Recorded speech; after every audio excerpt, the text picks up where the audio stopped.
निशा। आज की ताजा तरीन खबरों के साथ हम एक बार फिर हाजिर हैं संगम न्यूज की खबरों के इस बुलेटिन में। आइए खबरों का सिलसिला जारी रखते हैं। प्रयागराज नगर निगम में नौकरी देने के नाम पर एक महिला से 15 लाख रुपए की ठगी का मामला सामने आया है। पीड़िता का आरोप है कि उसने अपने एक परिचित मोहम्मद रियाज पर भरोसा करके अपनी बहन की नौकरी नगर निगम में लगवाने के लिए अलग अलग किस्तों में 15 लाख रुपए दिया था, लेकिन जब नौकरी नहीं मिली तो उसने रियाज से रुपए वापस मांगे। इस पर रियाज ने अभद्रता करते हुए परिवार को जान से मारने की धमकी देना शुरू कर दिया। कीरगंज पुलिस ने मामले में केस दर्ज कर लिया है। इलाहाबाद हाई कोर्ट ने सिविल लाइंस स्थित इंदिरा भवन व्यावसायिक केंद्र का स्वीकृत नक्शा पेश नहीं करने पर प्रयागराज के कमिश्नर संजय गोयल को 2 अगस्त को तलब किया है। ये आदेश मुख्य न्यायाधीश राजेश बिंदल एवं न्यायमूर्ति जे मुनीर की खंडपीठ ने मोहम्मद इरशाद की जनहित याचिका पर उनके अधिवक्ता राजेश कुमार सिंह व सरकारी वकील को सुनकर दिया है। अधिवक्ता राजेश कुमार सिंह के अनुसार इंदिरा भवन से अवैध कब्जा हटाने की मांग में दाखिल याचिका में कहा गया है कि बिना अनुमति के पीडीए की दीवार तोड़कर शटर लगा लिया गया है। ओपन एरिया, पोडियम व गैलरी कब्जा करके अवैध दुकानें संचालित की जा रही हैं और वहां कचरे का अंबार लगा रहता है। हाईकोर्ट ने एडवोकेट कमिश्नर की जांच के लिए भेजा तो उन्होंने आरोप की पुष्टि की थी। इस पर हाईकोर्ट ने पीडीए को इंदिरा भवन का स्वीकृत नक्शा पेश करने का निर्देश दिया। कई बार अवसर देने के बाद भी पीडीए की ओर से इंदिरा भवन का स्वीकृत नक्शा पेश न करने पर कोर्ट ने प्रयागराज के कमिश्नर को तलब कर लिया है। लोक सेवा आयोग उत्तर प्रदेश ने यूपी पीसीएस 2022 की प्रारंभिक परीक्षा का रिजल्ट घोषित कर दिया है।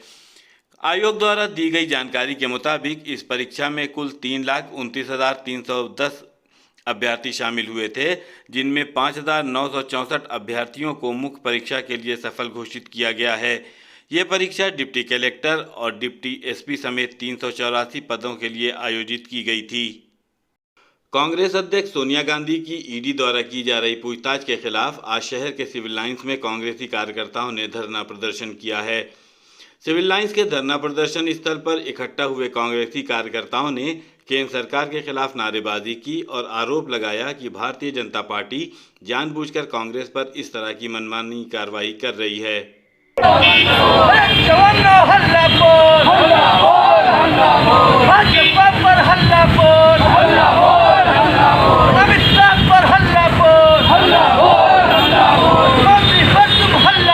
धरने पे क्यों बैठे? लोग धरने पे बैठे हुए हैं कि हमारी मांग है कि जिस तरीके से पूरे देश में ईडी और सीबीआई का भारतीय जनता पार्टी दुरुपयोग कर रही है, हमारे नेताओं की छवि कर रही है और महंगाई भ्रष्टाचार के मुद्दे को हटा करके लोगों का ध्यान भटका करके और जिस तरीके से दबाया जा रहा मुद्दों को उसको लेकर के हम लोग आज यहाँ पे बैठे हैं। हम लोग का धरना प्रदर्शन अनवरत जारी रहेगा जब तक कि हम लोग अपने मकसद में कामयाब नहीं होते हैं।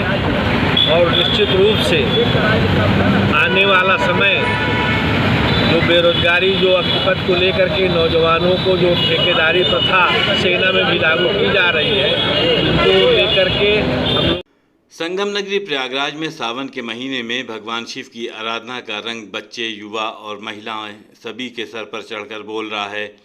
आज हम आपकी मुलाकात कराते हैं एक ऐसे नन्हे शिव भक्त से जो 3 साल की उम्र से सावन के महीने में अपनी कांवड़ लेकर भगवान शिव को जलाभिषेक कराने जाता है। प्रयागराज के दारागंज मोहल्ले के दशाश्वमेध घाट में कांवरियों के कठिन अनुष्ठान से गुजर रहा ये नन्हा शिव भक्त है जिग्नेश हर साल इसी दशाश्वमेध घाट से गंगा मैया का जल लेकर बाबा विश्वनाथ की नगरी काशी जाता है और वहां उनका जलाभिषेक करता है।